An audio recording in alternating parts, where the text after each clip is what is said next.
Hello everyone, welcome to my home my heaven. ഇന്നത്തെ വീഡിയോയിൽ ഞാൻ നിങ്ങളുമായിട്ട് ഷെയർ ചെയ്യുന്നത് കുറച്ച് ഹോം ഓർഗനൈസേഷൻ ഹാക്സ് ആണ് കേട്ടോ. അപ്പോൾ ഇന്ന് ഷെയർ ചെയ്യുന്ന എല്ലാ ഐഡിയാസും നിങ്ങൾക്ക് എല്ലാവർക്കും തന്നെ ഈസി ആയിട്ട് ഫോളോ ചെയ്യാൻ പറ്റുന്നതും ഒപ്പം തന്നെ ഒട്ടും തന്നെ ക്യാഷ് ഒന്നും സ്പെൻഡ് ചെയ്യാണ്ട് നമ്മുടെ വീട്ടിലുള്ള സാധനങ്ങളൊക്കെ വെച്ചിട്ടുള്ള കുറച്ച് ഓർഗനൈസേഷൻ ഐഡിയാസ് ആണ്. അപ്പോൾ വീഡിയോ ഇഷ്ടമായാൽ എന്നും പറയുന്ന പോലെ തന്നെ ലൈക്ക് ചെയ്യാനും ഷെയർ ചെയ്യാനും കമൻറ്റ് ചെയ്യാനും ഒന്നും മറക്കരുത്. ഒപ്പം തന്നെ ഹോം ഓർഗനൈസേഷൻ റിലേറ്റഡ് ആയിട്ടുള്ള വീഡിയോസും ഹോം മേക്കിംഗ് വീഡിയോസൊക്കെ കാണാൻ ഇഷ്ടമുള്ളവരാണെങ്കിൽ തീർച്ചയായിട്ടും നമ്മുടെ ചാനൽ സബ്സ്ക്രൈബ് ചെയ്ത് സപ്പോർട്ട് ചെയ്യാനും മറക്കരുത്. അപ്പോൾ നമുക്ക് നേരെ ഇന്നത്തെ വീഡിയോയിലേക്ക് പോവാം. നമ്മൾ നമ്മുടെ വീടുകളിൽ ഏറ്റവും കൂടുതൽ ഉപയോഗിക്കുന്ന സാധനങ്ങളിൽ ഒന്നാണ് അല്ലേ റിമോട്ടുകൾ. ഈ റിമോട്ടുകൾ നമ്മൾ വളരെ സേഫായിട്ട് ഹാൻഡിൽ ചെയ്യേണ്ട ഒന്നാണ്. പെട്ടെന്ന് കേടുവരാതെയൊക്കെ നോക്കേണ്ട ഒരു കാര്യം കൂടാണ്. അപ്പോൾ ഈ റിമോട്ടുകൾ നമുക്ക് എങ്ങനെ സേഫായിട്ട് ഓർഗനൈസ് ചെയ്ത് വെക്കാമെന്ന് നോക്കാം കേട്ടോ. അപ്പോൾ അതിന് വേണ്ടിയിട്ട് ഞാനിത് ഇവിടെ ക്ലിം ഫിലിമാണ് എടുത്തിട്ടുള്ളത്. നമ്മൾ റിമോട്ടിൻ്റെ കവറുകളോ അത്യാവശ്യം നമ്മൾ ക്യാഷൊക്കെ കൊടുത്ത് വാങ്ങുന്ന റിമോട്ട് കവറുകളൊക്കെ ഉണ്ടല്ലോ, അതൊന്നും ഇല്ലാണ്ട് തന്നെ നമുക്ക് റിമോട്ടുകൾ ഇതുപോലെ ക്ലിം ഫിലിം വെച്ചിട്ട് നല്ല നീറ്റായിട്ട് കവർ ചെയ്ത് വെക്കുകയാണെന്നുണ്ടെങ്കിൽ പൊടിയൊന്നും ആവാതെയും ഒപ്പം തന്നെ ഫുഡിൻ്റെ വേസ്റ്റ് വെള്ളം, പ്രത്യേകിച്ച് കുട്ടികളൊക്കെ ഉള്ള വീട്ടിലറിയാം അല്ലേ, ഇപ്പം നമ്മൾ ഫുഡൊക്കെ കഴിക്കുന്ന സമയത്ത് അങ്ങനെ വെള്ളമോ അങ്ങനെ എന്തെങ്കിലുമൊക്കെ ആയി റിമോട്ടൊക്കെ കേടുവന്ന് പോകുന്ന പ്രോബ്ലംസ് ഒക്കെ ഉണ്ട്. അപ്പോൾ അതൊക്കെ ഒഴിവാക്കാൻ വേണ്ടിയിട്ട് നമുക്ക് ഇതുപോലെ ക്ലീൻ ഫിലിം വെച്ചിട്ട് നന്നായിട്ട് നല്ല നീറ്റായിട്ട് കവർ ചെയ്ത് എടുക്കുകയാണെങ്കിൽ റിമോട്ടുകൾ വളരെ ഭംഗിയായിട്ടും സേഫായിട്ടും നമുക്ക് അറേഞ്ച് ചെയ്ത് വെക്കാൻ പറ്റും.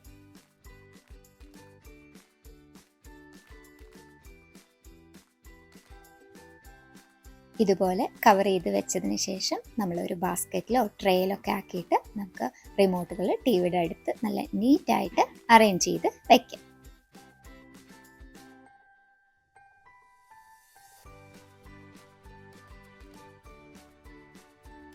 അടുത്തതായിട്ട് നമ്മൾ നമ്മുടെ സ്റ്റഡി ടേബിളിലോ വർക്കിംഗ് സ്പേസിലൊക്കെ ഇതുപോലത്തെ ഹോൾഡറുകളിൽ പെന്നും പെൻസിലും ഒക്കെ നമ്മൾ അറേഞ്ച് ചെയ്ത് വെക്കാറുണ്ട് അല്ലേ.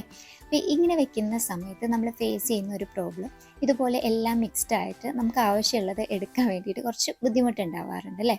അപ്പോൾ അതിന് സെപ്പറേറ്റ് ആയിട്ട് നമുക്ക് ഇതുപോലെ ഡിവൈഡറുള്ള ഹോൾഡേഴ്സൊക്കെ കിട്ടാറുണ്ട്. അപ്പോൾ അതൊന്നും ഇല്ലാണ്ട് തന്നെ നമുക്ക് ഈസി ആയിട്ട് ഫോളോ ചെയ്യാൻ പറ്റുന്ന ഒരു കാര്യമാണ് ഇപ്പോൾ കാണിക്കാൻ പോകുന്നത് കേട്ടോ.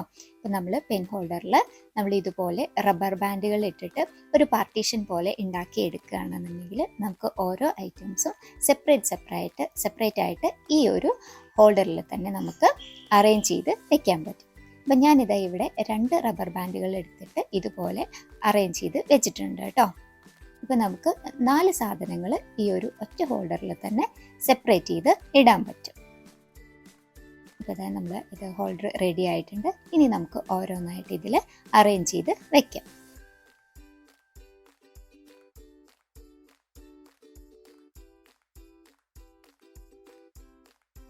ഇപ്പോൾ ഇതാ പെന്നുകളും പെയിൻറ്റിങ് ബ്രഷും മാർക്കറും എല്ലാം സെപ്പറേറ്റ് ആയിട്ട് തന്നെ നമ്മൾ ഈ ഒരു ഒറ്റ ഹോൾഡറിൽ അറേഞ്ച് ചെയ്ത് വെച്ചിട്ടുണ്ട്.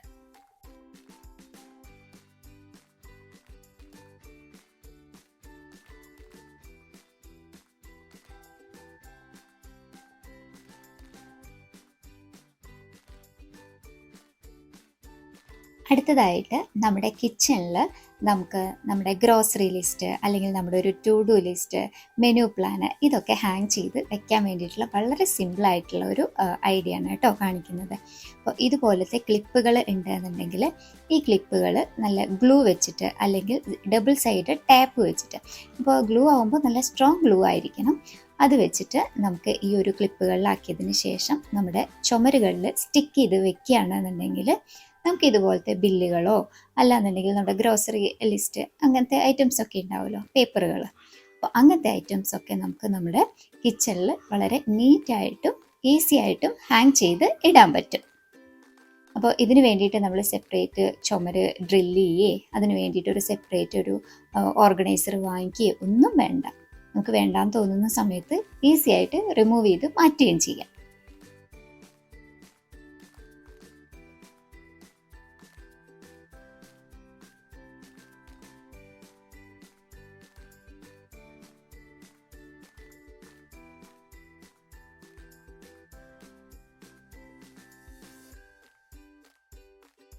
അടുത്തതായിട്ട് കാണിക്കുന്നത് നമ്മളെല്ലാവരും വളരെ കോമൺ ആയിട്ട് ഫേസ് ചെയ്യുന്ന ഒരു പ്രോബ്ലമാണ് ഇതുപോലെ നമ്മുടെ ബാഗുകളും പൗച്ചുകളൊക്കെ സിബ് ഇങ്ങനെ പൊട്ടിപ്പോകുന്നത്. ഇങ്ങനെ സിബ് പൊട്ടിപ്പോയി കഴിഞ്ഞാൽ പിന്നെ നമുക്കത് യൂസ് ചെയ്യാൻ ഭയങ്കര ബുദ്ധിമുട്ടായിരിക്കും അല്ലേ. അപ്പോൾ അതിന് വേണ്ടിയിട്ടുള്ള വളരെ ഈസി ആയിട്ടുള്ള ഒരു ഐഡിയ ആണ് കേട്ടോ കാണിക്കുന്നത്. അതിന് വേണ്ടിയിട്ട് ഞാനിതാ ഇവിടെ നമ്മുടെ പേപ്പർ ക്ലിപ്സ് ഉണ്ടല്ലോ, ഇതുപോലെ ഡിഫറെൻറ്റ് കളേഴ്സിലൊക്കെ നമുക്ക് കിട്ടുന്ന ഇതുപോലത്തെ പേപ്പർ ക്ലിപ്സ് ഉണ്ടെങ്കിൽ നമുക്ക് ആ ഒരു പ്രോബ്ലം ഈസി ആയിട്ട് സോൾവ് ചെയ്യാൻ പറ്റും. അപ്പം ഞാനിത് ഇവിടെ ഒരു യെല്ലോ കളറാണ് എടുത്തിട്ടുള്ളത്. ബാഗ് ഏതാണ്ട് ഒരു യെല്ലോ കളർ ആയ കാരണം ഒരു യെല്ലോ മാച്ച് ചെയ്യുന്ന രീതിയിൽ എടുത്തു എന്ന് മാത്രം. അപ്പോൾ ആ ഒരു യെല്ലോ കളറ് നമ്മൾ പേപ്പർ ക്ലിപ്പ് എടുത്തിട്ടുണ്ട്. ഈ ഒരു പേപ്പർ ക്ലിപ്പ് നമുക്ക് ഈ ഒരു സിബിൽ നമുക്ക് കണക്ട് ചെയ്ത് വെക്കുകയാണെന്നുണ്ടെങ്കിൽ നോർമലി നമ്മൾ സിബ് യൂസ് ചെയ്യുന്ന പോലെ തന്നെ നമുക്കിത് ഉപയോഗിച്ച് എടുക്കാൻ പറ്റും. ഈ ഒരു പ്രോബ്ലം സോൾവ് ചെയ്യാൻ വേണ്ടിയിട്ട് നമ്മൾ സെപ്പറേറ്റ് സിബ് മാറ്റൊന്നും വേണ്ട. ഇതുപോലെ പേപ്പർ ക്ലിപ്സ് ഇട്ട് കൊടുക്കുകയാണെങ്കിൽ നമുക്കത് ഈസി ആയിട്ട് ഉപയോഗിച്ച് തുടങ്ങാം. അടുത്തതായിട്ട് കാണിക്കുന്നത് നമുക്ക് നമ്മുടെ വീട്ടിൽ കുറച്ച് ക്യാഷൊക്കെ സേവ് ചെയ്യാൻ പറ്റുന്ന ഒരു ഐഡിയ ആണ് കേട്ടോ. അതായത് നമ്മളിപ്പോൾ ഇതുപോലെ ഹാൻഡ് വാഷ് അല്ലെങ്കിൽ നമ്മൾ സാനിറ്റൈസറൊക്കെ എടുക്കുന്ന സമയത്ത് ഇതുപോലെ പ്രസ് ചെയ്യുന്ന സമയത്ത് ആവശ്യത്തിൽ കൂടുതൽ നമ്മുടെ കയ്യിൽ വരും അല്ലേ. അതിപ്പോൾ പ്രത്യേകിച്ച് കുട്ടികളൊക്കെ ആകുമ്പോൾ അവർ പെട്ടെന്നൊരു പ്രസ്സിൽ ഒരുപാട് സാധനം വെറുതെ വേസ്റ്റായി പോകും. അപ്പോൾ അതിന് വേണ്ടിയിട്ട് നമുക്ക് ഫോളോ ചെയ്യാൻ പറ്റുന്ന വളരെ ഈസി ആയിട്ടുള്ള ഒരു കാര്യമാണ് ഇതുപോലെ റബ്ബർ ബാൻഡുകൾ ഉണ്ടെന്നുണ്ടെങ്കിൽ നമ്മൾ ഇതിന് മുകളിലായിട്ട് ഇതുപോലെ റബ്ബർ ബാൻഡുകൾ ഇട്ട് കൊടുക്കുക. ഞാനിപ്പോൾ ഇതാ ഇവിടെ 2 റബ്ബർ ബാൻഡുകൾ ഇട്ട് കൊടുത്തിട്ടുണ്ട് കേട്ടോ. ഇങ്ങനെ റബ്ബർ ബാൻഡുകൾ ഇട്ട് ഇത് നമ്മൾ കവർ ചെയ്ത് വെക്കുകയാണെന്നുണ്ടെങ്കിൽ പിന്നെ ഇതിൻ്റെ നമ്മൾ അത് പ്രസ് ചെയ്യുന്ന സമയത്ത് വളരെ കുറച്ച് അളവിൽ മാത്രമേ വരുള്ളൂ. അതുകൊണ്ട് തന്നെ ആ സാധനം വേസ്റ്റായി പോവുകയില്ല. നമ്മുടെ ആവശ്യത്തിനുള്ളത് നമുക്ക് ഈസി ആയിട്ട് ഉപയോഗിച്ച് എടുക്കുകയും ചെയ്യും. അപ്പോൾ ഇതിപ്പോൾ നമ്മൾ സാനിറ്റൈസറിൽ മാത്രമല്ല കേട്ടോ, അപ്പോൾ നമ്മൾ ഹാൻഡ് വാഷ്, കിച്ചണിൽ നമ്മൾ പിന്നെ ഡിഷ് വാഷ് ലിക്വിഡ് ഒക്കെ വെക്കുമല്ലോ, അതൊക്കെ നമുക്ക് ഇതുപോലെ കവർ ചെയ്ത് വെക്കുകയാണെങ്കിൽ വേസ്റ്റ് ഒഴിവാക്കാം. അപ്പോൾ ഇന്നത്തെ ഈ ചെറിയ വീഡിയോ നിങ്ങൾക്ക് ഇഷ്ടമായി എന്ന് വിചാരിക്കുന്നു. അപ്പോൾ മറ്റൊരു പുതിയ വീഡിയോ ആയിട്ട് വീണ്ടും കാണും വരെ bye. Thank you for watching.